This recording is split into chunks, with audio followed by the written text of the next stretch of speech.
saudara semua, selamat pagi. Thank you buat kehadiran 50 jiwa saja hari ini. Haleluya. Amin. Amin. Ya, saya siapin dulu. Oke. Mari kita berdoa dulu sebentar ya. Tuhan, terima kasih Tuhan buat ibadah pagi hari ini. Tuhan, kami mau mendengarkan firman-Mu Tuhan. Tuhan, baca hati kami Tuhan. Berikan kami mata hati yang terang. Berikan kami roh hikmat, roh pengertian, agar kami bisa mengenal Engkau dengan benar. Dan kami bisa mencerna apa yang menjadi kehendak-Mu pada pagi hari ini. Pesan-pesan yang tersirat dalam khotbah ini Tuhan, yang mau Kau sampaikan pada kami. Biar buka hati kami, mau membuka hati kami Tuhan, dan buat hati kami menjadi seperti spon yang menyerap semua apa yang diberikan dengan tidak ada yang terlewatkan Tuhan. Dan kami mau menjadi pelaku-pelaku firman-Mu Tuhan. Terima kasih Bapa, urapi aku lebih dan lebih lagi Tuhan, dan berikan pewahyuan kepadaku, singkapkan yang terselubung Tuhan. Dan juga Tuhan, pakai mulut lidah bibirku Tuhan, untuk memberikan benih-Mu yang ajaib, firman-Mu yang ajaib, yang mengubahkan, yang melepaskan, yang memulihkan Tuhan. Biarlah setiap benteng kuasa gelap diruntuhkan, dan setiap siasat si pembinasa keji dipatahkan, setiap kubukaan Tuhan manusia dirobohkan, setiap penghalang-penghalang akan Allah yang benar dihancurkan. Kami mau sepakat untuk kami menyerahkan, menaklukkan segala kepikiran kami kepada Kristus. Dan biarlah semua yang mendengarkan firman pagi ini, baik yang onsite maupun yang di YouTube Tuhan, mendengar secara ulang, yang sakit disembuhkan, yang terikat dilepaskan, semua yang berbeban berat Tuhan angkat, dan semua yang jatuh dibangkitkan, semua yang tawar hati Tuhan memberikan anggur-anggur yang manis kembali atas hati kami. Ya Rabbah Syakara. Mari kita naikkan deklarasi iman. Mari kita katakan, aku adalah orang yang berharga, aku adalah orang yang dimerdekakan dan telah ditebus oleh Tuhan. Aku adalah orang yang diampuni, dikasihi, diberkati. Kami semua sekeluarga dilindungi. Kami makmur, sehat dan utuh. Kami teguh dalam iman. Kami penuh hikmat. Kami berpengertian. Kami berbakat. Kami percaya diri. Kami kreatif, kompeten, disiplin. Kami fokus. Kami penuh motivasi-motivasi yang ajaib. Kami diperlengkapi. Kami diurapi. Kami diterima. Kami diakui. Kami bukan orang biasa-biasa saja. Kami adalah orang di atas rata-rata. Kami adalah anak Allah yang maha tinggi. Semua rancangan Allah, semua rancangan Bapa terjadi dalam hidup kami, dalam hidupku. Amin, amin, amin. Oke. Kita pagi ini kan mau bicara tentang warisan iman ya. Kita mau bicara tentang warisan iman. Mari kita buka di dalam Amsal 13 ayat 22. Amsal 13 ayat 22. Saya bacain ya. Orang baik meninggalkan warisan bagi anak cucunya, tapi kekayaan orang berdosa disimpan bagi orang benar. Ya, jadi orang dunia itu biasanya merasa aman jika sudah meninggalkan warisan pada anaknya. Misalnya berupa apa? Gelar, properti, mobil, deposito, pabrik, ya kan? Mereka merasa aman. Aku sudah ngasih saru buat anak-anakku. Aku matinya merem. Tapi apakah ada jaminan? Ya, apakah ada jaminan harta benda warisanmu yang duniawi ini tidak akan habis? Apakah ada jaminannya? Ya. Karena ada banyak kebangkrutan, ya, ada banyak warisan yang habis. Itu terjadi karena apa? Karena kutuk yang belum diselesaikan. Yang kedua karena kebodohan, karena kurangnya pengetahuan. Yang ketiga karena kemalasan, karena tidak mampu mengelola berkat, ya. Karena mengandalkan kepintaran pemikiran sendiri, tidak melibatkan Tuhan, sehingga terjadi kemalangan atau sia-sia, ya. Kemalangan-kemalangan, terus kesialan-kesialan, semuanya menjadi sia-sia. Ya, padahal berkat Tuhanlah yang menjadikan kaya, susah payah tidak menambahinya. Itu firman Tuhan. Ya. Nah, kita bisa memperoleh kekayaan itu karena Tuhan sudah mengokohkan segala-galanya. Ada tuh tangan Tuhan yang bekerja, yang mengokohkan segala sesuatunya, yang menetapkan bagi kita. Ya, tapi orang dunia kadang nggak ngerti itu. Mereka merasa aman. Ya, padahal waktu mereka sudah meninggal, anak-anaknya berantakan semua. Ya, banyak yang terjadi seperti itu karena tidak melibatkan Tuhan. Tapi ketika engkau menjadi orang benar di hadapan Tuhan, maka Tuhan akan memberkatimu dan anak-anakmu. Usahamu, pekerjaanmu itu jadi maju. Ya, itu. Nah, kita buka dalam Mazmur 5 ayat 12 TB ya. Sebab engkaulah yang memberkati orang benar ya Tuhan. Engkau memagari dia dengan anugerahmu seperti perisai. Ya, jadi semua yang ditinggalkan orang tua kalau tidak melibatkan Tuhan, tidak ada pagar Tuhan kan seperti perisai. Seperti Tuhan membentengi milik Ayub sehingga semuanya aman. Ya, nah itu. Untuk menjadi orang benar yang dipercaya Tuhan, apa yang harus kita lakukan? Apa hubungannya dengan warisan iman? Ya, apa hubungannya dengan warisan iman? Ya. Sebagai orang benar, sampai kita dipercaya Tuhan, yang harus kita lakukan adalah satu, kita harus punya ketaatan tanpa syarat. Kita buka 1 Samuel 15 ayat 23. Ya, saya bacain. Sebab pendurhakaan adalah sama seperti dosa bertenung, dan kedegilan adalah sama seperti menyembah berhala dan terafim. Karena engkau telah menolak firman Tuhan, maka Ia telah menolak engkau sebagai raja. Ya, upah dari kesetiaan adalah mendapat warisan rohani dari pemimpin. Ya, nah waktu kita berlaku durhaka, itu dosanya timbangan Tuhan, dosa orang durhaka dan kedegilan hati itu sama seperti menyembah berhala dan terafim. Terafim itu apa sih? Terafim itu seperti boneka yang diagung-agungkan. Waktu kejadian Ribka menyembunyikan apa ya? Ribka sama Lea waktu pergi dari rumah Laban, kan yang dicari terafim, ya kan? Yang dicari itu terafim. Nah, terafim itu apa? Itu seperti, ya mungkin orang zaman sekarang bilangnya jimat ya, jimat. Orang sekarang tulisan-tulisan itu loh, jimat. Kalau zaman dulu itu alat, benda, satu benda kayak bentuknya boneka, bentuknya apa, tapi itu diberhalakan. Nah itu namanya terafim ya. Nah itu ya, jadi waktu penyembahan berhala, waktu kita durhaka, tidak ada taat tanpa syarat kepada Tuhan, itu sama saja dengan durhaka dan degil. Disebut degil dan durhaka waktu kita tidak taat tanpa syarat kepada Tuhan ya. Nah, apa upah kesetiaan ketaatan?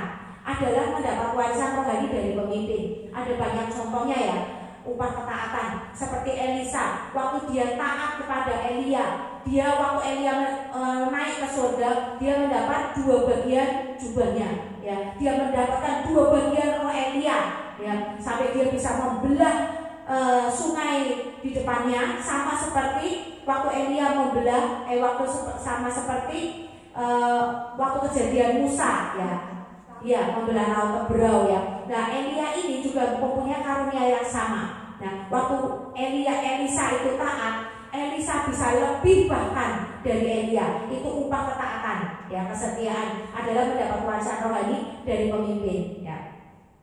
Waktu engkau setia atau tertanam dalam satu wadah, akan ada pemurnian dan ujian naik kelas.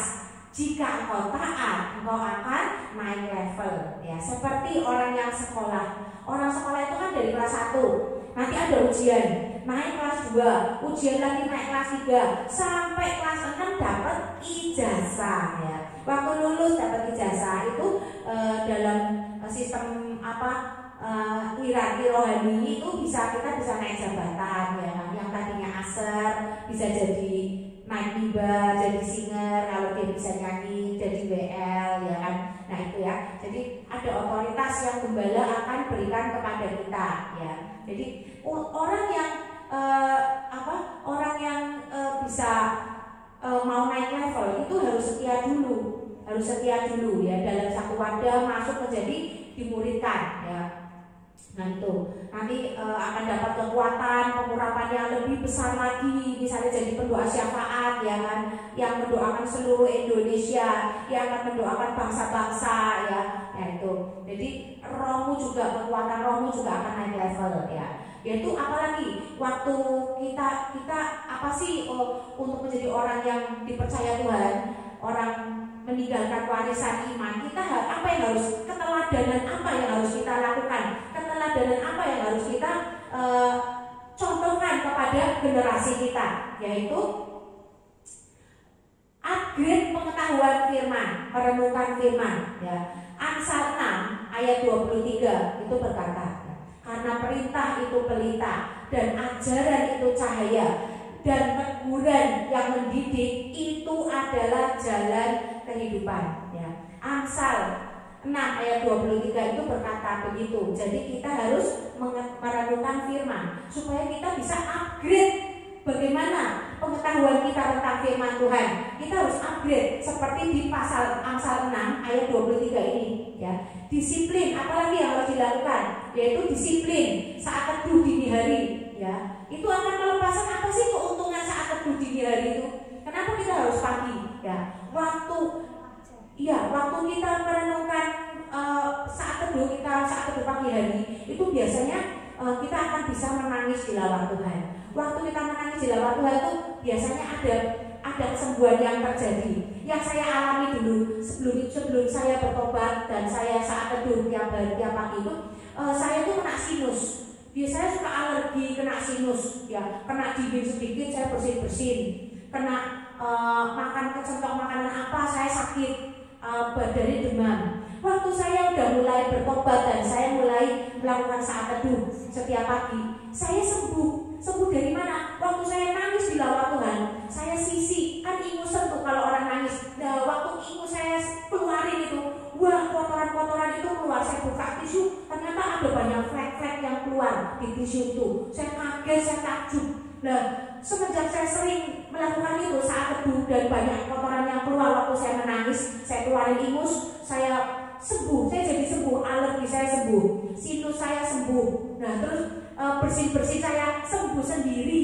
Biasanya kalau udah kumat tuh pagi itu seharian gak berhenti bersih, bisa sampai 100 kali, sampai 150 kali, sampai perut saya ini kemeng. Orang bersih kan hacing gitu kan. Nah itu perut kan kontraksi, perut itu sampai kemeng kayak habis orang sit up, nggak bisa berhenti. Minum obat alergi tok bisa nih. Itu pun cuma tertidur karena ngantuk kan, obat alergi. Cuma ngantuk tok. Habis ngantuk bangun nanti bersih-bersih lagi, nggak bisa sembuh. Nah, waktu saya mulai masuk saat teduh, saya nambah doa puasa, hilang itu semua penyakit. Ajaib kan? Jadi saat teduh kepada Tuhan itu ajaib sekali. Waktu apalagi dilakukan dini hari, itu penyakit satu persatu sembuh. Semenjak itu saya nggak pernah demam, badan saya nggak pernah demam lagi. Luar biasa kan Tuhan? Jadi ada rahasia waktu kita melakukan saat teduh, ada upah Tuhan, ada kesembuhan yang terjadi waktu kita melakukan saat teduh. Upah yang lebih hebat lagi apa? Kita dipercaya oleh Tuhan, ya. Kita dapat pengurangan yang lebih daripada Tuhan. Ya, mari kita melakukan integritas ya. Mulai sekarang kita berjanji, kita lakukan integritas. Apa yang kita katakan, kita lakukan. Kita jadi sama Tuhan, aku mau saat teduh tiap pagi Tuhan, supaya aku dipulihkan dan aku dikenal oleh Tuhan. Bukan cuma minta upahnya, tapi kita juga pengen dikenal oleh Tuhan ya. Enggak cuma pengen sembuhnya tok, berkatnya tok, tapi kita juga pengen mengenal Tuhan. Kita mau mengenal Tuhan lebih dan lebih lagi waktu kita berintegritas ya. Apa manfaat kita integritas? Apa manfaat integritas? Yaitu melindungi kita dan melepaskan kita dari tuntutan iblis, dakwaan iblis. Ya, waktu kita berjanji, kita ngomong mulutku penuh dengan pujian. Iblis ngomong apa? Tiap hari nggak bangunnya aja jam 10 tapi mulutnya ngomong mulutku penuh dengan pujian. Iblis bilang bohong Tuhan, jangan diberkati Tuhan, bohong tuh ngapusi Tuhan, aku nungguin dia siang dan malam, aku tahu nggak pernah saat teduh Tuhan, tapi ujian, pret. Itu iblis menuntut mendakwa kita, sehingga berkat kita cancel, sehingga doa kita delay. Karena apa? Iblis ngomong Tuhan itu bohong, Tuhan. Bohong, Tuhan, jangan dikabulin ya. Jadi integritas itu adalah apa manfaatnya? Melepaskan kita dari dakwaan iblis dan tuntutan iblis ya. Mari kita buka Kejadian 22. Kita belajar tentang Abraham waktu diuji, ketaatan Abraham saat diuji. Ada yang bisa bacain Kejadian 22?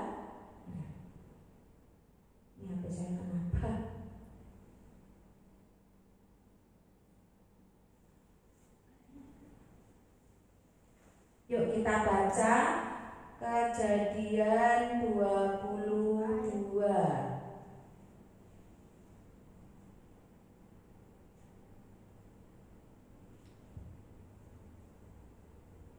ayat 1 sampai 4 ya. Kepercayaan Abraham diuji. Setelah semuanya itu, Allah mencoba Abraham. Ia berfirman kepadanya, Abraham. Lalu sahutnya, ya Tuhan.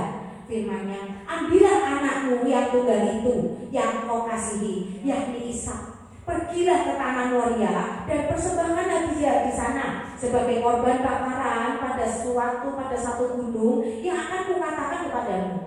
Keesokan harinya, pagi-pagi bangunlah Abraham. Ia memasang pelana keledainya dan memanggil 2 orang bujangnya beserta Ishak anaknya. Ia membelah juga kayu untuk korban bakaran itu. Lalu berangkatlah ia dan pergi ke tempat yang dikatakan Allah kepadanya. Ketika pada hari ketiga Abraham melayangkan pandangnya, kelihatanlah kepadanya tempat itu dari jauh.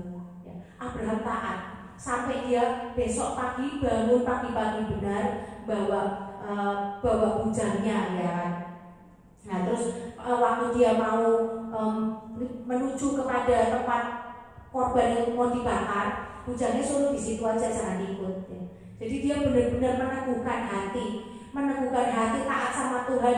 Dia mau mempersembahkan anaknya untuk dibakar, anak yang satu-satunya yang dia nanti-nantikan ya.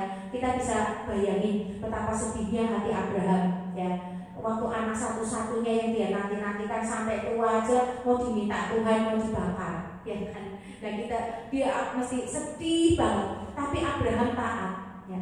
Apa poin yang kita dapatkan dari cerita Abraham, ketaatan Abraham ini diuji ya. Ketika Abraham taat dan meletakkan yang paling dicintai, Abraham meninggalkan kenyamanannya, pergi ke Gunung Moria ya kan, ke gunung yang dipilih Tuhan. Nah, terus Abraham itu memilih mengikuti Tuhan. Maka akibatnya apa? Lahirlah perjanjian antara Abraham dengan Tuhan ya. Dan Ishak, sampai kemudian Ishak pun akibat dari perjanjian ini, Ishak itu mempunyai respon hati yang benar, taat melakukan tanggung jawab, tetap taat menabur ya di saat sukar ya. Ishak itu nggak manja dan terus bekerja keras. Sampai Ishak itu menikmati hasilnya. Ketaatan Abraham menimbulkan perjanjian dengan Tuhan, dan Ishak menikmati hasilnya. Apa hasil dari Ishak? Mulai dari impartasi dari Abraham, ketaatan Abraham sampai Ishak menikmati hasilnya, yaitu apa? Ishak menjadi sangat kaya, bahkan dia menuai 100 kali lipat ya kan. Dan terus yang kedua, Ishak menikmati kekayaan dan kelimpahan dari Tuhan. Apa sih perjanjian Abraham ya dengan Allah? Ketaatan Abraham melahirkan perjanjian dengan Allah yang dampaknya itu sampai kepada keturunannya, yaitu Ishak. Inilah ibadah Abraham. Ibadah Abraham kepada Tuhan sungguh-sungguh dan taat sampai melahirkan perjanjian dengan Tuhan. Perjanjian dengan Tuhan itu adalah dua belah pihak. Namanya perjanjian itu ada hukumnya. Secara hukum di alam roh itu ada ya. Dan iblis tahu ada perjanjian antara Abraham dengan Tuhan, yang dua belah pihak antara Tuhan dan Abraham, sehingga berdampak pada Ishak. Ishak diberkati 100 kali lipat dan Ishak menjadi kaya raya ya kan, dan kaya raya dan menikmati perjanjian Abraham yang lahir itu, waktu Abraham hidup beribadah dengan benar kepada Allah. Ya, satu, Tuhan menjanjikan Abraham menjadi bapak bagi banyak keturunan rohani. Abraham sampai melahirkan anak-anak rohani seperti bintang di laut, di langit, ya kan? Abraham menjadi sahabatnya Tuhan. Mau ada apa-apa, Tuhan cari Abraham, ya. Tuhan kasih tahu Abraham, suruh Abraham bangkit, ya kan? Nah itu untuk membuat negosiasi kepada Tuhan supaya jangan ada yang dihancurkan, ya. Abraham jadi menguasai dunia. Seluruh dunia adalah keturunan Abraham. Abraham menguasai dunia dan Abraham bisa menduduki kota-kota musuh, ya, memberikan kota-kota, merebut kota-kota itu bagi Tuhan, ya. Orang yang beribadah kepada Tuhan pasti akan terlihat dari perilakunya, yaitu apa? Sungguh-sungguh. Kalau ngomong nggak bolak-balik, nggak pelin-pelan, sebentar A, sebentar B. Dia berintegritas. Apa yang menjadi prinsip hidupnya dia lakukan, itu orang beribadah dengan Tuhan. Dia akan mendengar setiap firman Tuhan, mencatat, suka bawa buku kemana-mana, dicatetin firman Tuhan. Kalau lupa baca, ini orang yang mendengar firman Tuhan, yang beribadah sungguh-sungguh, yaitu merespon firman Tuhan. Yang selanjutnya adalah mau dimuridkan. Ya, mau dimuridkan, mau tertanam di gereja lokal. Dia beribadah setiap minggu, cari gereja, berdoa, beribadah, menyembah Tuhan, ya, di gereja lokal, ya, itu ya luar biasa. Orang yang sungguh-sungguh beribadah itu akan terlihat dari perilakunya. Waktu engkau punya persoalan dengan gereja dalam gereja lokal, setiap kita pasti kan punya persoalan. Demikian juga waktu kita bergereja. Waktu di gereja lokal kita ada persoalan, artinya kita itu sudah dimuridkan oleh Tuhan. Ya, setiap murid harus menghadapi ujian, ya kan? Waktu sekolah harus menghadapi ujian. Demikian juga kita. Orang yang tertanam dalam gereja itu akan menghadapi ujian. Nah, itu kita sedang dimuridkan oleh Tuhan. Kita harus berusaha, berjuang supaya kita itu lulus, supaya mendapatkan solusi, ya. Wah, contoh orang yang tidak takut Tuhan, orang yang tidak beribadah dengan benar, ya, tidak tertanam di gereja lokal dan tidak mau dimuridkan, itu biasanya hidupnya penuh dengan masalah, sakit penyakit, ribut sana sini, berantem sana sini, perpecahan. Karena apa? Keluar dari tuduhnya Tuhan, ya, keluar dari tuduhnya Tuhan, sehingga tidak ada yang menudungi dia. Akhirnya apa? Iblis masuk. Iblislah yang ingin untuk menguasai, menjadi tuduhnya. Yang ada sial demi sial, ya kan? Yang kedua, orang yang tidak mau dimuridkan itu apa akibatnya? Pelayanannya tuh nggak berbuah. Dia jadi bonsai, kerdil, nggak bisa berbuah, ya itu. Ya, imannya tidak bertumbuh. Dari dulu sampai sekarang gitu aja, nggak bisa untuk doanya segera dijawab, untuk mendoakan orang sampai sembuh, dipercaya Tuhan, diberikan kuasa, ya. Tidak dipercaya oleh Tuhan dalam kuasa dan otoritas. Padahal kerajaan Allah itu bicara tentang kuasa dan otoritas dan peperangan rohani, ya. Tidak ada kata yang terlambat. Waktu engkau belum diberikan kepercayaan pada Tuhan, mari dari sekarang berjanji, Tuhan, aku mau dimuridkan, aku mau dipercaya Tuhan, aku mau berintegritas, aku mau sungguh-sungguh hidup dalam perkenanan Tuhan, supaya Tuhan engkau memberikan aku kepercayaan, kuasa dan otoritas Tuhan.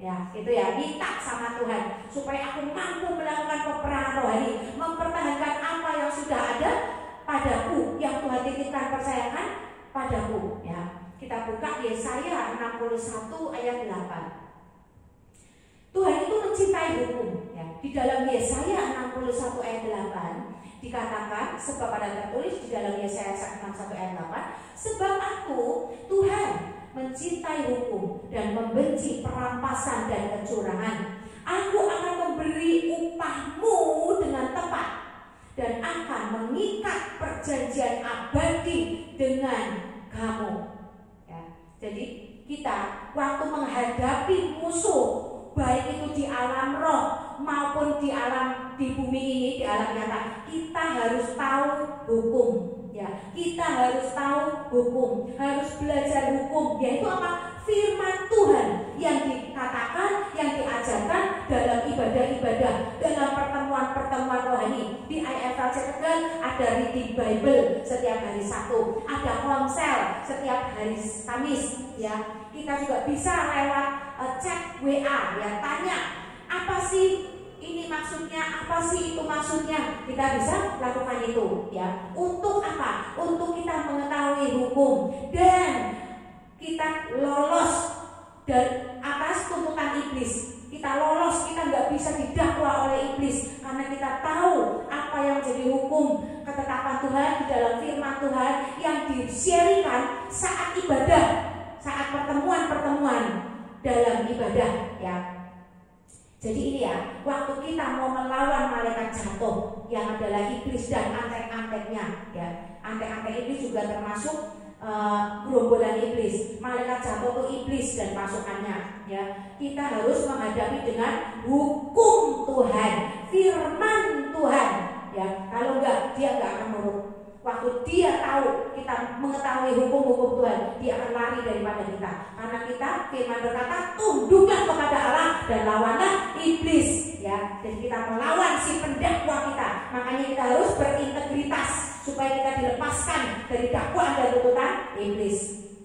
Oke. Warisan iman juga bisa didapat melalui ibadah yang kita hadiri setiap minggu, ya, dimana engkau harus bisa mendapatkan jawaban atas pergumulan. Gereja harus bisa memberikan jawaban atas pergumulan. Ada banyak ya orang yang mendapatkan jawaban atas pergumulannya di tempat kita di IFLC Tegal ini. Siapa yang mendapatkan jawaban atas pergumulan? Siapa? Iya, semua dapat ya. Luar biasa, ya. Jadi sebagai gereja kita harus bisa memberikan jawaban doa kepada jemaat yang membutuhkan jawaban doa. Jangan menjadi gereja yang suam-suam kuku. Jangan menjadi gereja yang tidak ada kuasa Tuhan. Jangan menjadi gereja yang biasa-biasa saja, ya. Kita harus menjadi gereja yang waktu menyembah Tuhan benar-benar senang ketemu Tuhan, diekspresikan dalam bahasa tubuh, ya, dalam bahasa tubuh, dalam suara yang lantang, yang kenceng, mukanya ceria waktu nyembah Tuhan. Enggak ketemu Tuhan tapi kayak orang ditagih hutang mukanya, ya kan? Nah itu oke. Ya, kita buka ya Ibrani 10 ayat 25. Di sini disebutkan, di sini tertulis, janganlah kita menjauhkan diri dari pertemuan-pertemuan ibadah kita seperti dibiasakan oleh beberapa orang, tetapi marilah kita saling menasehati dan untuk semakin giat melakukannya menjelang hari Tuhan yang mendekat. Ya, janganlah kita menjauhkan diri dari pertemuan-pertemuan ibadah kita. Ya, ini di sini kita itu lagi latihan menyalurkan daging loh. Ya, coba kita belajar ya. Apa saja keuntungan datang ke ibadah? Apa saja keuntungan datang ke ibadah? Ya. Satu, kita melatih otot rohani kita. Kita latihan menyalurkan daging, mengutamakan sowan kepada Tuhan, datang ke rumah Tuhan, sowan pada Gusti Yesus, ya. Nah itu ya. Waktu kita sowan ke rumah Tuhan, kita mendapatkan apa? Pengurapan yang baru, berkat yang baru, kekuatan yang baru. Ada imam yang memintakan ampun atas dosa-dosa kita yang kita lakukan kemarin, ya. Karena kita harus terus hidup dalam pertobatan. Jadi ada imam Tuhan yang berdiri di mimbar, yang berdoa bagi jemaat yang hadir, memintakan ampun. Jadi dosa yang kemarin sudah dihapus. Waktu imam berdoa memintakan ampun, dosa yang kemarin sudah dihapus. Ya, jadi hidup kita jadi ringan, ya. Enggak gendong dosa. Ada bagian yang imam-imam lakukan, ada bagian yang Tuhan lakukan, yaitu mengampuni. Ada bagian yang jemaat lakukan, yaitu memulai hidup baru, menjadi manusia baru, menjadi anak-anak terangnya Tuhan.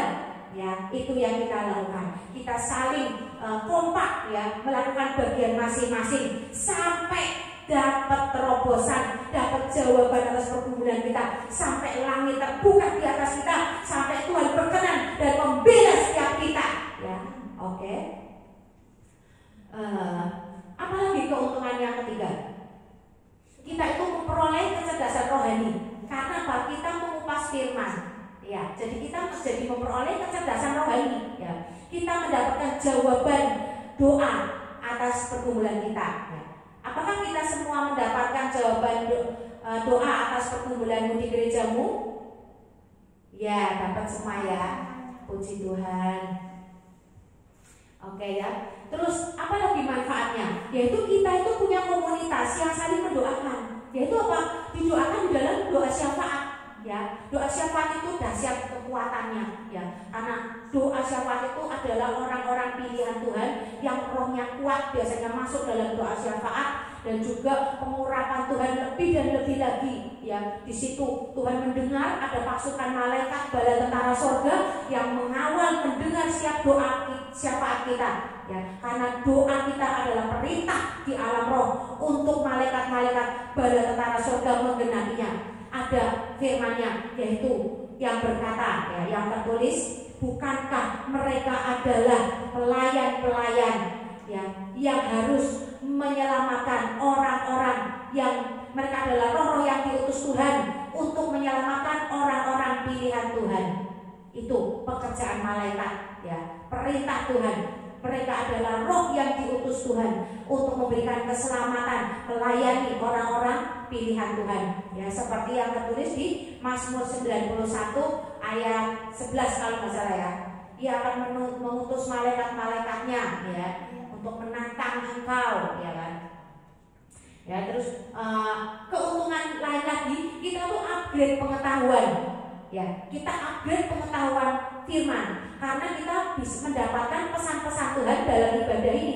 Contohnya ini, apa sih yang kita dapatkan, keuntungan apa yang kita dapatkan dalam ibadah ini? Pesan Tuhan untuk mendidik, mengajar, mengingatkan kita untuk kita tidak lemah, untuk mengutamakan sowan ke rumah Tuhan, ya, untuk tidak mengutamakan ke mall, makan-makan, kumpul-kumpul bareng teman-teman, tapi kita ibadah dulu, sowan dulu ke rumah Tuhan, baru dolan, baru menikmati weekend, ya. Nah, terus kita akan sembuh dari kusta rohani, dari kesakitan-kesakitan waktu kita mendengar didikan, teguran, pengajaran firman Tuhan, dan kita belajar mengendalikan emosi waktu kita mendapat teguran firman. Ada orang yang masih ada kesakitan di dalam jiwanya. Waktu mendengar teguran firman yang disampaikan, itu orang ini sakit hati dan dia mutung, tidak mau datang ke gereja lagi karena merasa pendetanya nyinggung aku, nyindir aku. Padahal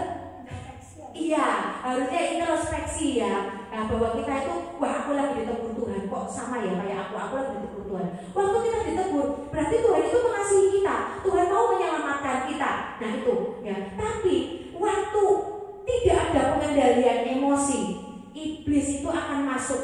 Ya, iblis itu ada celah iblis, tersinggung saat ibadah lalu kita jadi mutung, nggak datang ke gereja lagi, itu bahaya loh. Karena apa? Ada pekerjaan iblis yang sedang dinyatakan. Ya, perkataan kita, emosi kita, tingkah laku kita itu dipegang oleh iblis untuk mendakwa pada Tuhan. Kita buka Hakim-Hakim 11 ayat 30 sampai 31. Ya, ini tentang Yefta. Lalu bernasarlah Yefta kepada Tuhan, katanya, jika engkau sungguh-sungguh menyerahkan Bani Amon itu ke dalam tanganku, maka apa yang keluar dari pintu rumahku untuk menemui aku pada waktu aku kembali dengan selamat dari Bani Amon, itu akan menjadi kepunyaan Tuhan, dan aku akan mempersembahkannya sebagai korban bakaran. Yefta ceroboh, Yefta bernasar, Yefta tidak ada pengendalian diri waktu gembira. Ya, dia dipercaya, didatangi oleh keluarganya untuk memimpin peperangan. Dijanjikan kekuasaan, dia akan menguasai, pembalikan keadaan sedang terjadi kepada Yefta. Nah, tapi waktu dalam keadaan sukacita, Yefta tidak ada pengendalian diri, tidak ada pengendalian emosi, sampai dia ceroboh dalam berkata-kata, sehingga perkataannya dipegang oleh iblis untuk menjadi didakwa kepada Tuhan. Yaitu siapa yang keluar dari rumahnya? Anak perempuan Yefta satu-satunya. Yefta kaget datang, lihat di rumahnya anak perempuannya keluar menyambut Yefta satu-satunya. Yefta langsung nangis karena tahu, anakku, aduh kenapa kamu yang keluar? Padahal aku udah bernasar, siapapun yang keluar akan aku persembahkan menjadi korban bakaran kepada Tuhan. Anaknya mati dibakar. Yefta harus memenuhi kata-katanya, janjinya. Jadi hati-hati, ada pengendalian diri itu harus ada. Iya ya, nah itu harus ada dalam mulut kita. Entah itu kita lagi sedih, entah itu kita lagi sukacita, harus ada pengendalian diri. Karena pengendalian emosi yang berlebihan, seperti contohnya bernasar, itu ditangkap oleh iblis kata-katanya. Harus mau nggak mau mati, ya kan? Dia tahu udah ngomong itu depan orang banyak, jadi dia harus menepati janjinya. Ya. Akhirnya anak perempuan satu-satunya mati jadi korban bagi Tuhan karena Yefta ceroboh dalam perkataannya. Ya, masuk dalam pemuritan itu artinya apa? Belajar menyelesaikan masalah dalam gerejamu. Ya, sehingga diperlukan kecerdasan rohani. Menyelesaikan masalah itu tidak bisa berjalan sendiri. Kita memerlukan kecerdasan rohani. Kita memerlukan pimpinan Roh Kudus. Roh Tuhan memimpin, Roh Tuhan menguasai. Ya, kita buka dalam Kejadian 25 ayat 22. Itu intinya. Baik, ayat terakhirnya itu kata-kata terakhir, dan ia pergi meminta petunjuk kepada Tuhan. Ya. Ia pergi minta petunjuk kepada Tuhan.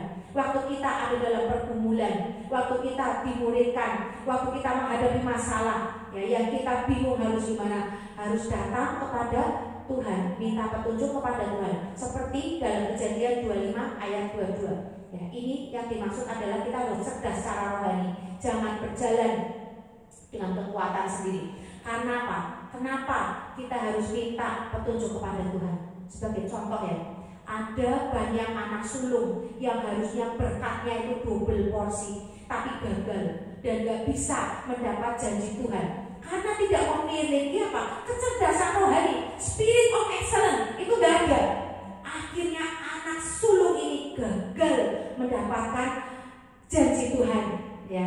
Karena apa? Gak taat, ya. Gak taat, kurang wisdom of knowledge, ya kan? Kurang hikmat, kurang roh pengertian, kurang berjaga-jaga dan tidak mengandalkan Tuhan. Dia keluar dari jalur Tuhan karena dosa, karena ambisi, ya. Dan dia mengandalkan kepintaran sendiri. Contohnya siapa? Anak sulung. Anak sulung yang berkatnya double porsi seharusnya, tapi gagal. Ya, Ruben, tahu Ruben? Ya, Ruben itu anaknya Lea Parika ya itu ya. Lea ya, kalau nggak salah ya. Ruben itu ya anak-anaknya Lea kalau nggak salah ya itu. Itu kehilangan hak sulungnya karena meniduri Bilha. Ya, Bilha. Bilha itu siapa? Gundik ayahnya, ya gundiknya ayahnya Ruben. Ya, gundiknya siapa? Yakub ya. Bilha itu, nah Bilha itu gundiknya Ruben, tapi Ruben ini naik ke petiduran ayahnya dan meniduri Bilha, sehingga ayahnya waktu masa tuanya sebelum dia meninggal, dia ngomong, engkau tidak akan mendapatkan hak warismu karena engkau sudah melanggar kekudusan. Jadi Ruben sebagai anak sulung dia mengakhiri di daging. Dia nggak bisa menjaga kesuciannya, nggak bisa menjaga kekudusan rohnya. Ya, akhirnya dia gagal mendapatkan hak anak sulung yang harusnya double porsi. Ya, ada lagi kita masih tahu siapa yang kehilangan hak anak sulung? Esau. Ya, Esau menyepelekan hak kesulungan dengan menukar semangkuk kacang merah. Karena Esau bodoh, dia tidak tahu bahwa hak kesulungan itu adalah berkat double porsi dalam setiap aspek hidupnya.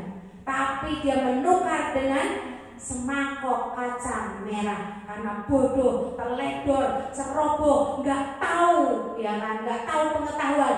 Firman berkata bahwa umatku, Tuhan berkata ya, umatku binasa karena kurangnya pengetahuan.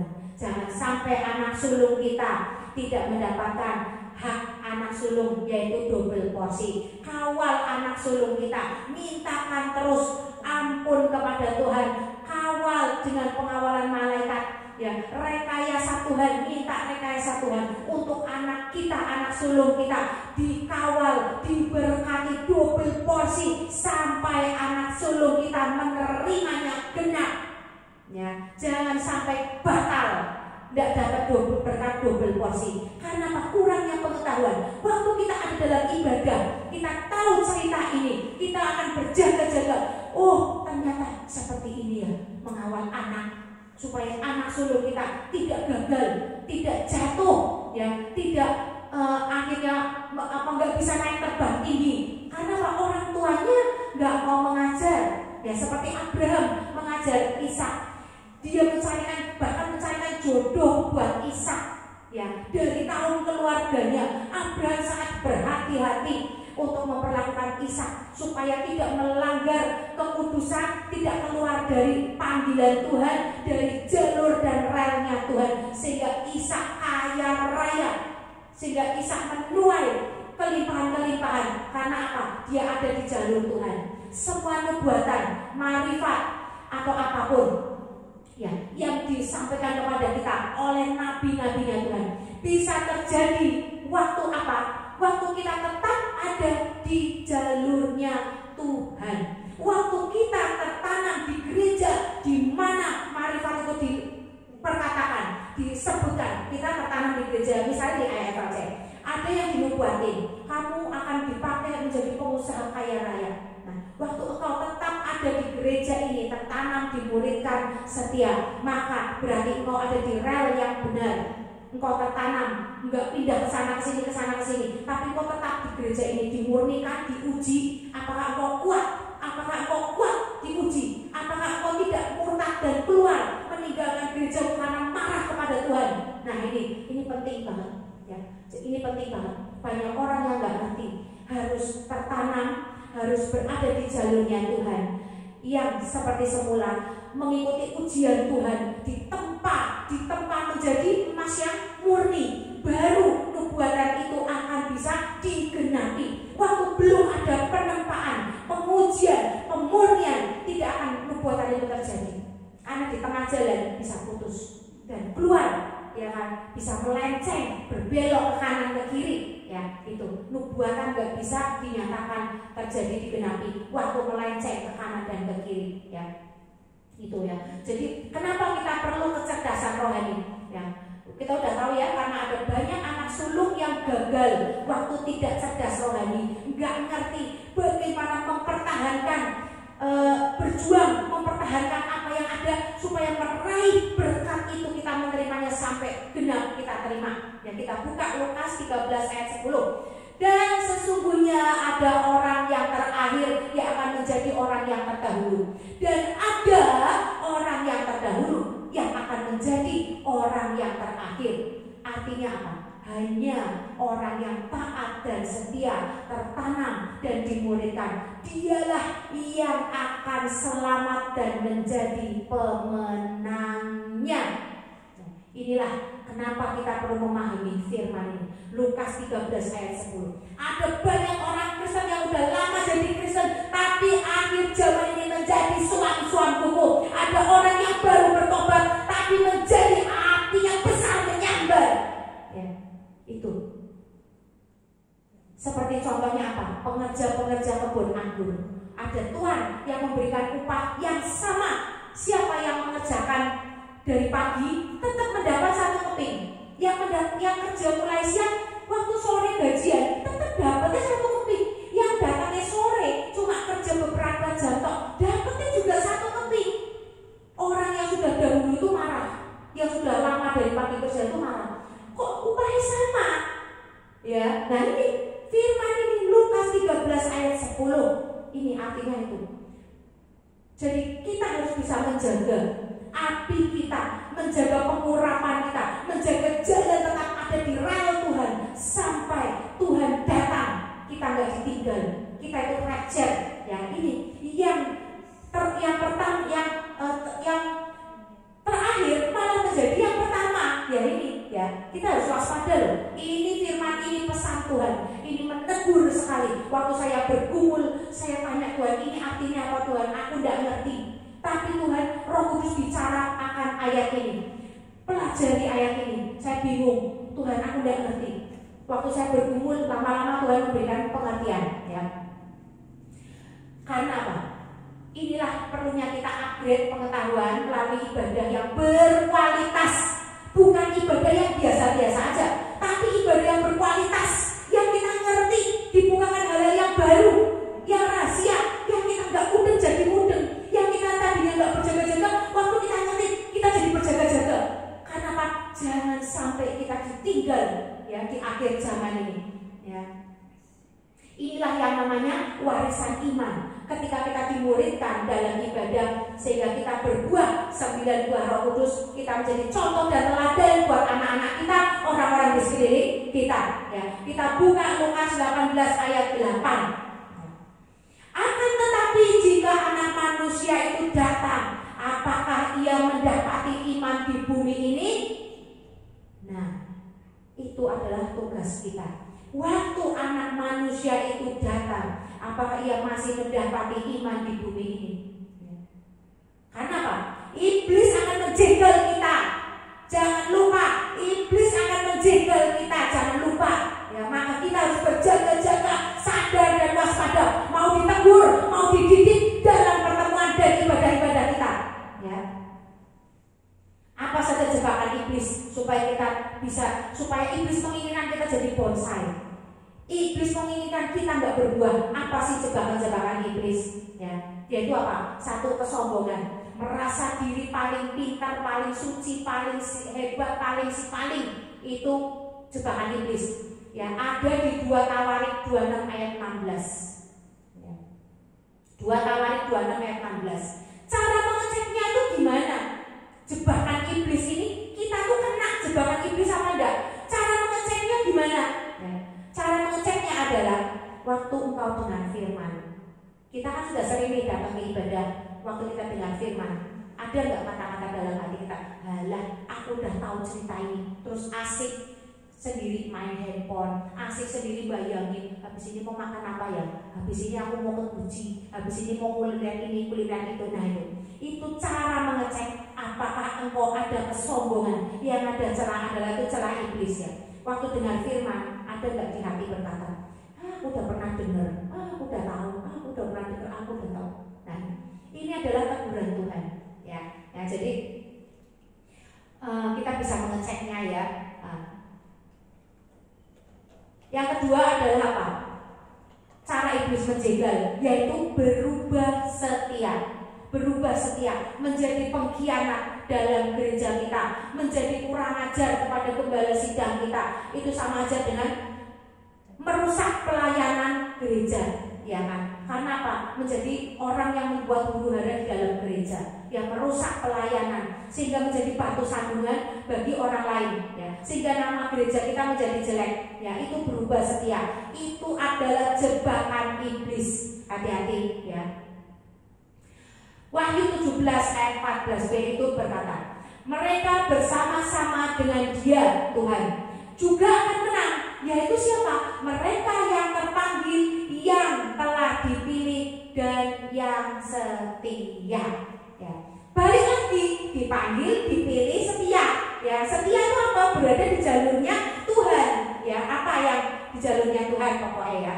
Nah, terus kita buka lagi Wahyu 17 ayat 14. Di sini tertulis apa? Mereka akan ini yang tadi, ya. Wahyu 17 ayat 14b ini yang tadi, ya. Yaitu mereka yang terpanggil, yang telah dipilih, dan yang setia, ya. Kita buka lagi Mazmur 145 ayat 18 sampai 19. Tuhan dekat pada setiap orang yang berseru-seru kepadanya, ya. Pada setiap orang yang berseru-seru kepadanya dalam kesetiaan. Kesetiaan lagi, ya, karena sangat jarang orang yang setia, itu sangat jarang. Jadi kenapa ayat setia itu terus didengung-dengungkan? Karena apa? Orang yang setia itu sangat jarang, saudara. Ya, jadi waktu engkau setia, itu Tuhan memberikan upah yang luar biasa. Ada upah yang Tuhan berikan yang kadang orang menyepelekan kesetiaan, ya. Ya, jadi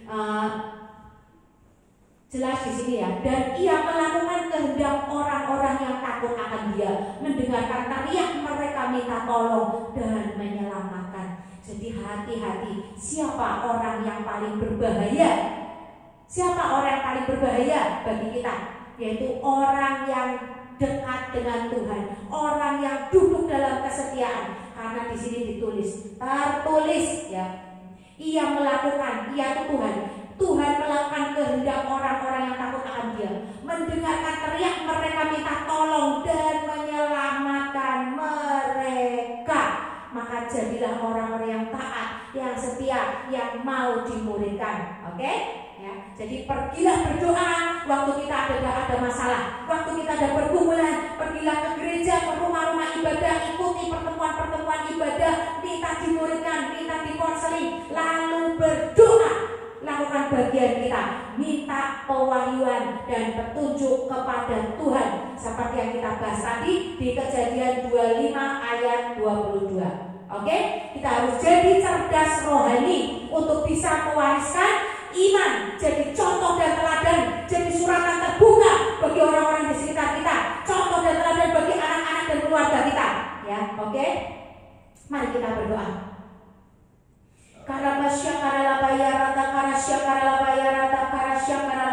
Tuhan, berikan kami hati yang mau dimuridkan Tuhan, hati hamba yang taat tanpa syarat Tuhan, hati yang mau dididik dan diajar dan tertanam di dalam gereja lokal IFLC Tegal Tuhan. Tuhan, berikan kami roh Tuhan terus berkuasa Tuhan atas setiap kami. Kami juga mau berdoa Tuhan atas Pastor Thomas Chandra Tuhan, biarlah beliau terus mendapatkan pengurapan, pewahyuan yang lebih lagi, berkat-berkat raja-raja, berkat nabi-nabi, berkat bangsa-bangsa, dan Tuhan mengaruniai roh keperkasaan di bumi atas beliau dalam melayani Tuhan, dalam melayani pekerjaan Roh Kudus, kegerakan Roh Kudus. Tuhan, berikan beliau panjang umur, kesehatan dan kelimpahan atas tubuh jiwa rohnya Tuhan.